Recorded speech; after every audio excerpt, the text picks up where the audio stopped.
10월 11일 오늘의 말씀은 사무엘하 14장 23절에서 33절입니다. 요압이 일어나 그술로 가서 압살롬을 데리고 예루살렘으로 오니 왕이 이르되 그를 그의 집으로 물러가게 하여 내 얼굴을 볼 수 없게 하라 하매 압살롬이 자기 집으로 돌아가고 왕의 얼굴을 보지 못하니라. 온 이스라엘 가운데에서 압살롬같이 아름다움으로 크게 칭찬받는 자가 없었으니 그는 발바닥부터 정수리까지 흠이 없음이라. 그의 머리털이 무거움으로 연말마다 깎았으며 그의 머리털을 깎을 때에 그것을 달아본즉 그의 머리털이 왕의 저울로 200세겔이었더라. 압살롬이 아들 셋과 딸 하나를 낳았는데 딸의 이름은 다말이라. 그는 얼굴이 아름다운 여자더라. 압살롬이 이때 동안 예루살렘에 있어대 왕의 얼굴을 보지 못하였으므로 압살롬이 요압을 왕께 보내려 하여 압살롬이 요압에게 사람을 보내 부르되 그에게 오지 아니하고 또다시 그에게 보내되 오지 아니하는지라. 압살롬이 자기의 종들에게 이르되 보라, 요압의 밭이 내 밭 근처에 있고 거기 보리가 있으니 가서 불을 지르라 하니라.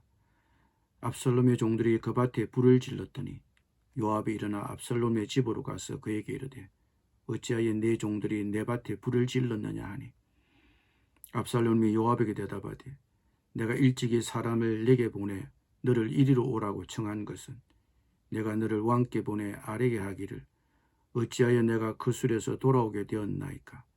이때까지 거기에 있는 것이 내게 나았으리이다 하려 함이로라. 이제는 내가 나로 하여금 왕의 얼굴을 볼 수 있게 하라. 내가 만일 죄가 있으면 왕이 나를 죽이시는 것이 옳으니라 하는지라. 요압이 왕께 나아가서 그에게 아뢰매 왕이 압살롬을 부르니 그가 왕께 나아가 그 앞에서 얼굴을 땅에 대어 그에게 절하매 왕이 압살롬과 입을 맞추니라. 아멘.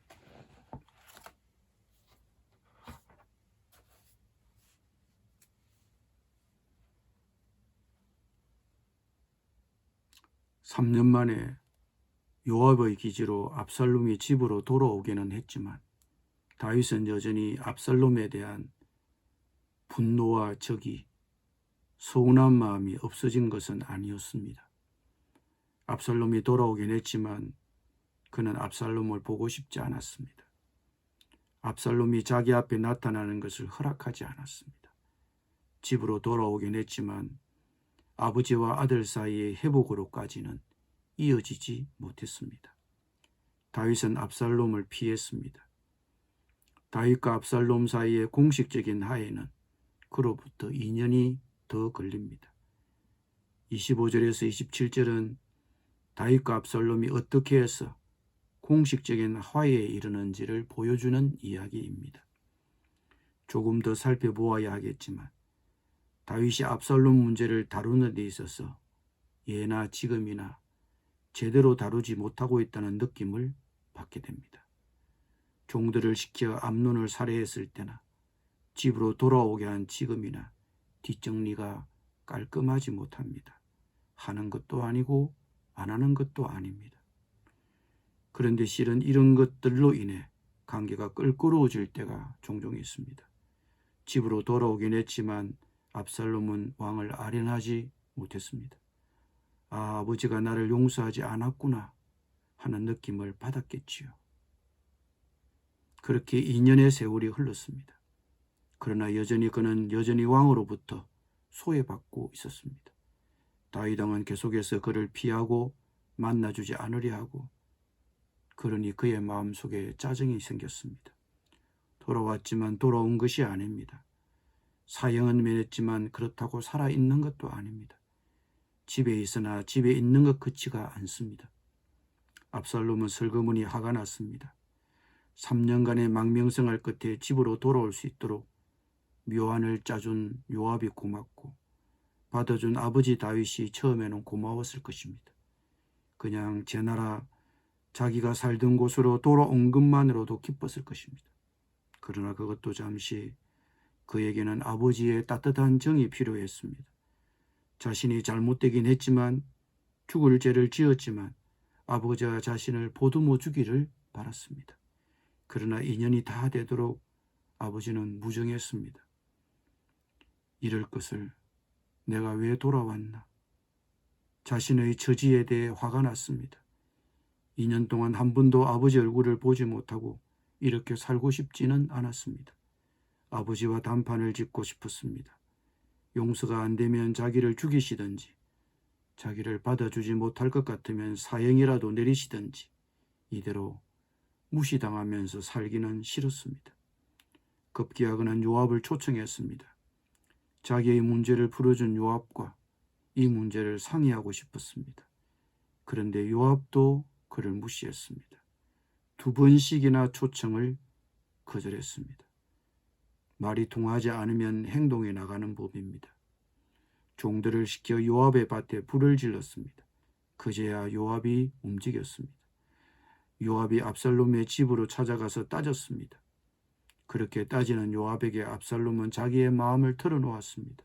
요압, 왜 이럴 걸 날 데려왔느냐? 가만히 내버려 두지. 이왕지사 이렇게 된 것 임금님이라도 뵙게 해주시오.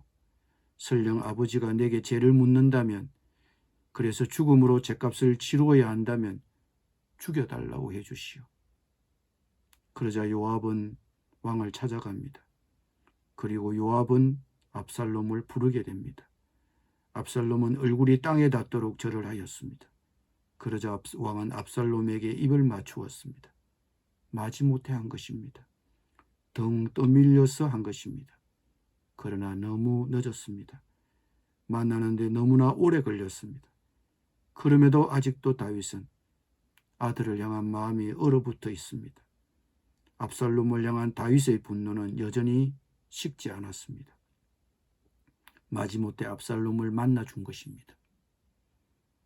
압살롬에 대한 노여움이 풀리지 않는 다윗은 그를 2년간이나 만나주지 않았습니다. 아버지로서 다윗은 늦었지만 아들을 불러놓고 엄히 훈계해야 했지만 오히려 2년간이나 방치해 두었습니다. 그는 변덕스럽고 우유부단합니다. 압살롬이 처형되기를 원치는 않았지만 그렇다고 압살롬을 완전히 용서한 것도 아닙니다. 불러놓고 엄히 훈계한 것도 아닙니다. 그는 단호하게 이를 처리하지 못했습니다. 이런 우유부단함이 그의 실패의 원인이 되었습니다. 자녀를 바로잡아야 할 기회를 놓치고 바로잡는 일을 근성으로 하고 있지는 않습니까? 자녀를 바로잡기 위해 단호하게 행동하십시오. 바로잡을 시기를 놓치고 방치하면 그것을 다루었을 때 겪어야 할 아픔보다 훨씬 더 큰 아픔을 겪게 될 것입니다. 기도드리겠습니다. 주님, 자녀를 바로잡아야 할 기회를 놓치지 않고 즉시 바로잡을 수 있도록 용기를 주시옵소서. 우유부단하지 않고 단호하게 행동할 수 있도록 도와주시옵소서. 예수님의 이름으로 기도드립니다. 아멘.